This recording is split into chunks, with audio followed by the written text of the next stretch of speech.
Hey everyone, Rick Albert here. We're going to talk about what's going on with Zillow and why if you're a bad realtor, you need to be concerned. Let's get started.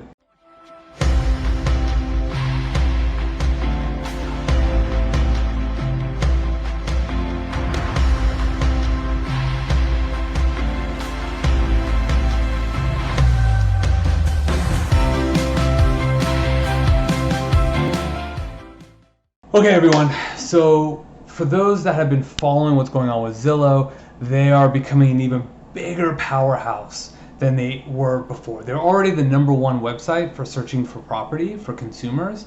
Now they just recently bought up a company called ShowingTime, which is where we as realtors oftentimes schedule showings. And they also track a lot of data that way.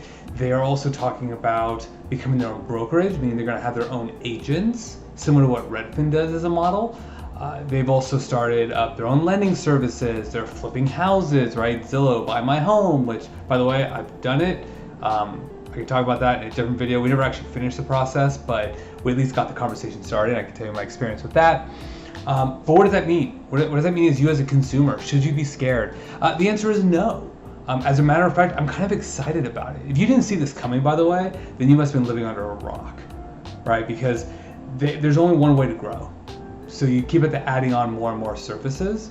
So let's say they do become their own brokerage. What does that mean? What does that look like for you as a consumer? Well, you do have more options in terms of agents to work with. It's going to get more confusing, I believe, in the beginning at least, because it already was confusing, right? You saw a property online in Sherman Oaks, Granada Hills, Pasadena, wherever, and you're like, I want to talk to a listing agent. Click. And instead you got bombarded with phone calls from all these agents, none of which were the listing agent. So you didn't even get what you wanted. That's probably going to happen even more now, only that Zillow is their own agent. They're going to be representing themselves. So you're going to be even more disappointed as a consumer. Now, as a realtor, you're probably freaking out, and you should be, because it means you're not good at your job if you're really concerned about this much more competition. So you have a couple of avenues to go. You could join Zillow, be a Zillow agent. There's probably pros and cons to it. We'll certainly find out. You can quit, go do something else, go work at a local store, whatever. You can become a discount broker. So therefore you're competing on price. The problem with that is, as most buyers and agents and sellers that I've talked to have experienced, they've always gotten discounted service, right? Discounted price, discounted service, because for them it's all about volume. They don't care about representing you to your best of your abilities. Recently, I watched a webinar with a top producing agent, we mean like top producing nationwide, and he said every time he's worked with a discount broker, the buyers ended up paying way more and they end up getting horrible service. And that's him seeing it from the other side, right? He's representing the seller and they do a horrible job on inspections. But of course, his obligations to the seller, he's not going to say a word. The other avenue, if you're a realtor, is get really, really good at your value proposition, right? Get really good at what you do and what value you're going to bring to your clients, so that way they know they're in the best hands, right? So my clients on the buying side, most in the last year and a half have been able to get list price or below. And of course I can't make any guarantees that a client is paying over list now. It happens, but the majority so far in the last year and a half have not.